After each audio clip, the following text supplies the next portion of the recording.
Saya Nusirwan dalam hal ini menyampaikan menakar kondisi ketenaga listrikan di Indonesia, disampaikan sebagai keterangan ahli dalam sidang Mahkamah Konstitusi Register Perkara 39/21/2023. Yang mulia Ketua dan segenap Hakim Konstitusi, yang terhormat para pemohon, pihak terkait dan beserta kuasanya, para termohon yang hadir baik perwakilan Presiden maupun DPR RI.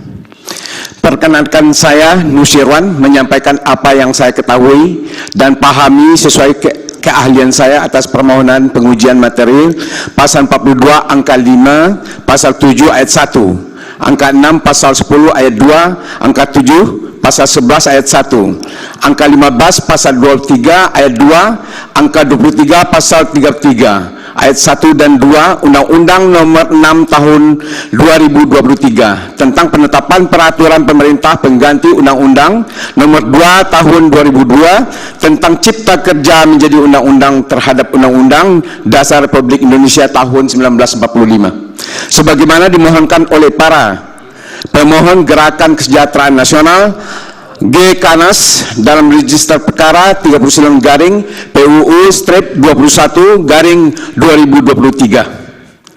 Sebelum saya sampaikan keterangan saya, izinkan saya mengutip sebagian angka 2 dan 3 amar putusan Mahkamah Konstitusi register perkara 111/PUU/2015 yang diucapkan dalam persidangan pada tanggal 14 Desember 2016, menyatakan pasal 10 ayat 2 Undang-Undang Nomor 30 Tahun 2009 tentang ketenaga listrikan bertentangan dengan Undang-Undang Dasar Negara Republik Indonesia tahun 1945 secara bersyarat dan tidak memiliki kekuatan hukum mengikat apabila rumusan dalam pasal 10 ayat 2 Undang-Undang Nomor 30 Tahun 2009 tentang ketenaga listrikan tersebut menjadi dibenarkan praktik unbundling dalam usaha penyediaan ketenaga listrikan untuk kepentingan umum sedemikian rupa sehingga menghilangkan kontrol negara sesuai dengan prinsip dikuasai negara. Menyatakan pasal 11 ayat 1 Undang-Undang Nomor 30 Tahun 2009 tentang ketenaga listrikan bertentangan dengan Undang-Undang Dasar Negara Republik Indonesia tahun 1945 secara bersyarat dan tidak memiliki kekuatan hukum mengikat apabila rumusan dalam pasal 11 ayat 1 Undang-Undang Nomor 30 Tahun 2009 tentang ketenaga listrikan tersebut dimaknai hilangnya prinsip dikuasai oleh negara. Dari amar putusan ini sungguhnya bagi saya semakin menegaskan dan menguatkan putusan Mahkamah Konstitusi lebih dari satu dasawarta sebelumnya pada perkara 001/021/PUU/1/2003 yang menyatakan batal secara keseluruhan Undang-Undang Nomor 20 Tahun 2002 tentang ketenaga listrikan karena terdapat kalimat yang menyatakan usaha penyediaan ketenaga listrik dilakukan secara terpisah oleh badan usaha yang berbeda. Berikut beberapa uraian saya yang saya bagi dalam beberapa isu. Pertama, unbundling ketenaga listrikan. Desakan untuk privatisasi kepemilikan dan liberalisasi pasar selama 1980-an dan 80-an dan 90-an, permintaan kelistrikan tumbuh lebih cepat dari bentuk energi lain. Investasi kapasitas yang besar dibutuhkan untuk mempertahankan pertumbuhan ekonomi. Asumsi bahwa struktur pasar yang kompetitif akan membawa perubahan industri menjadi lebih efisien, tarif yang lebih murah dan meningkatkan pelayanan pada konsumen. Tetapi hal ini sangat aman dan terkendali bila dilakukan oleh pemerintah yang bersih seperti Jepang dan Prancis yang masih menggunakan sistem terintegrasi atau vertical integration. Seluruhnya dikelola oleh pemerintah. Usaha ketenaga-kerjaan secara konsep terbagi menjadi dua, yakni untuk kepentingan sendiri dan untuk kepentingan umum. Usaha ketenaga-kerjaan untuk kepentingan umum terdiri dari usaha pembangkitan, transmisi, distribusi, dan penjualan listrik. Dalam keterangan saya saat ini akan banyak berfokus kepada usaha ketenaga-kerjaan untuk kepentingan umum pada bagian pembangkit. Sistem kegiatan usaha penyediaan tenaga listrik dikenal dengan dua jenis, yaitu tidak terpisahnya usaha pembangkitan, transmisi, distribusi, dan penjualan listrik atau bundling. Sistem lainnya yaitu dalam usaha bentuk terpisah, usaha pembangkitan, transmisi, distribusi, dan penjualan listrik unbundling. Menurut Jones, unbundling is separating generation from transmission from distribution for the electrics. Jeffrey Pokonanta Tarigan. Inkonstitusionalitas sistem unbundling dalam usaha penyediaan tenaga listrik. Jurnal Konstitusi volume 15 nomor 1 Maret 2018. Pengertian umum tentang praktek unbundling dapat juga dimaknai negara membeli listrik dari IPP, Independent Power Producer, atau pembangkit yang tidak dimiliki oleh negara, dan diperbolehkannya IPP tersebut ke sistem jaringan milik PLN. Sementara kepemilikan saham PLN dikatakan hampir tidak ada, ataupun kalau ada tapi kecil sekali atau di bawah 51% di IPP tersebut, sehingga kewenangan dan pengontrolan oleh pemerintah sangat sulit dilakukan terhadap pembangkit IPP yang ada sebagai amanat putusan Mahkamah Konstitusi nomor 111 garing PUU strip 8 garing 2015. Kebutuhan negara dalam penyediaan tenaga listrik kekinian. Sisi pebisnis PJBTL, perjanjian jual beli tenaga listrik, saat ini ada keinginan yang tinggi dari pihak pemasok, khususnya IPP, bahwa kompetisi di bisnis pembangkitan sepertinya harus memenuhi tingkat pelayanan secara efisien, karena ada nilai finansial dari setiap pelayanan yang diberikan oleh perusahaan pembangkit. Sisi customer, khususnya rakyat Indonesia, sebagian besar rakyat Indonesia sangat mengandalkan listrik yang murah dan terjangkau. Hal itu hanya dapat dilakukan oleh negara atau pemerintah yang dapat memberikan keterjaminan karena adanya kebijakan sosial pemerintah atau negara untuk memajukan, mensejahterakan rakyatnya. Seperti belajar, ya, anak-anak bangsa belajar sampai malam hari, kira-kira sampai jam 21.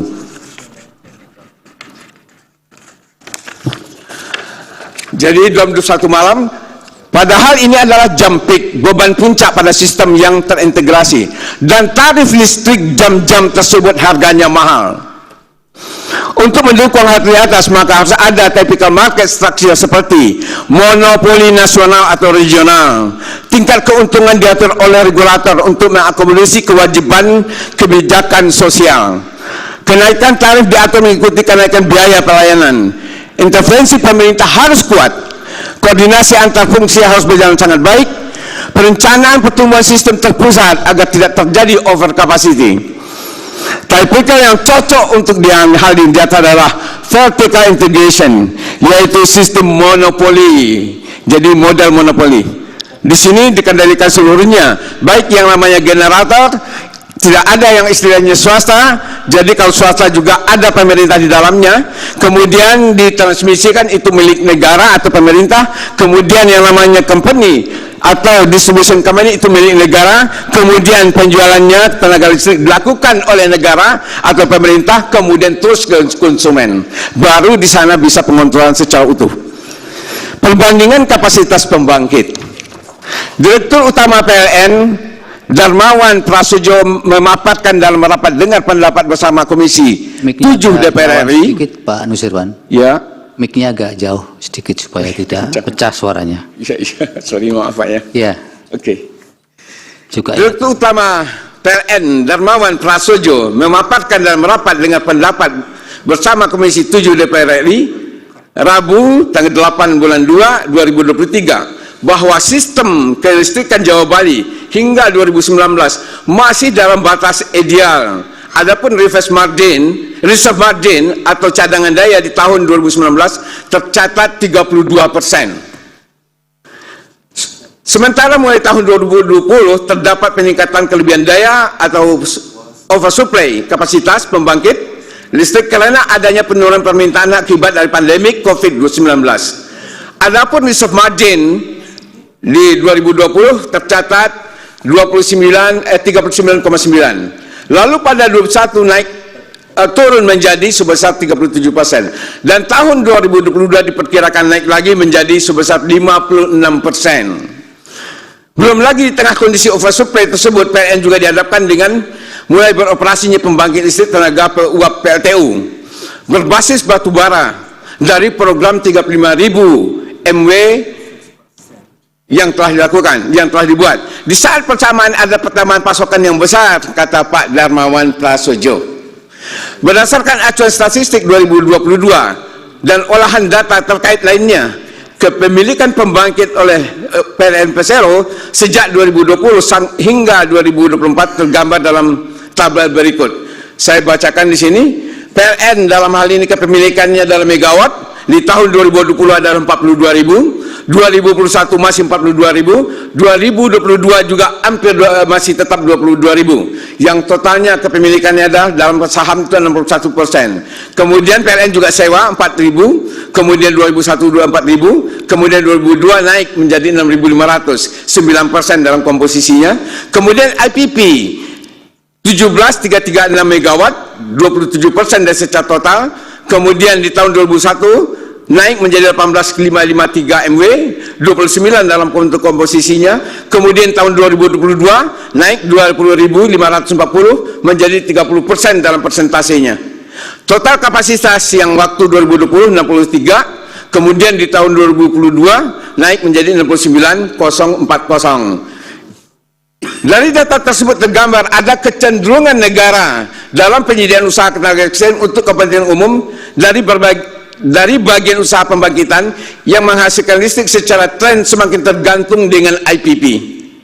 Dari situasi ini saya jelaskan lebih lanjut dalam poin yakni peran IPP masih 30%, tetapi secara pembebanan biasanya lebih.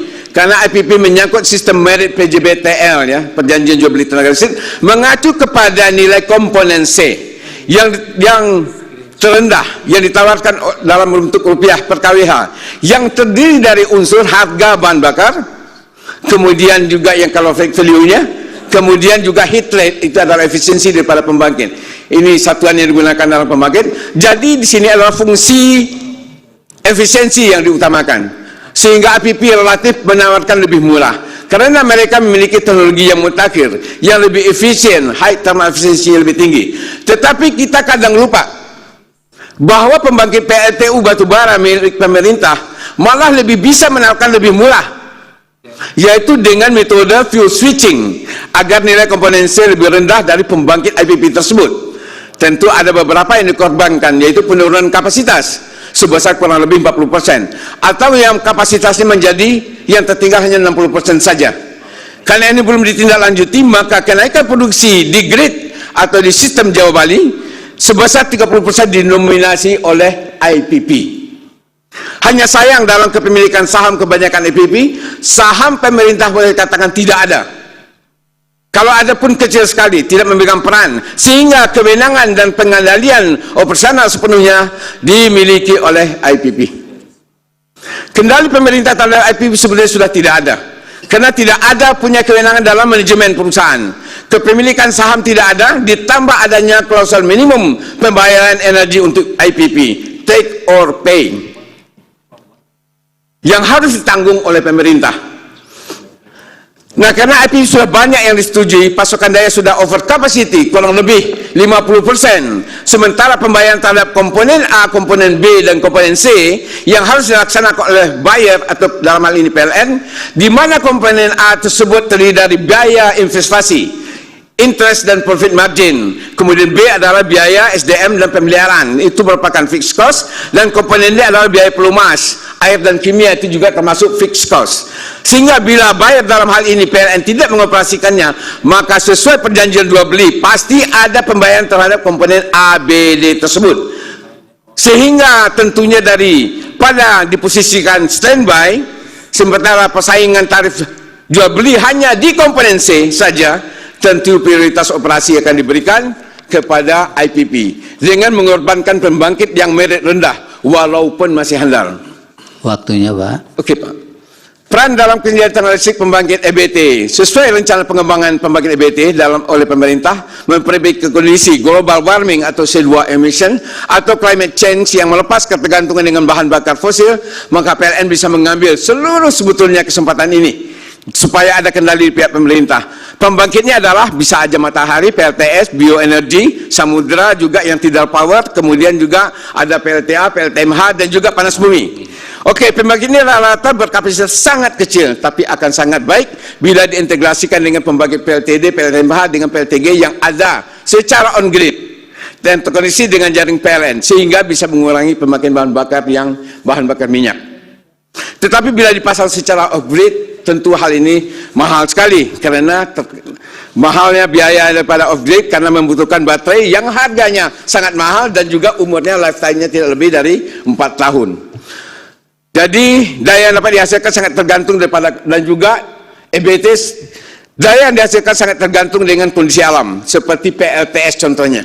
Kapasiti faktornya rata-rata hanya 30% saja dari kapasitas terpasangnya.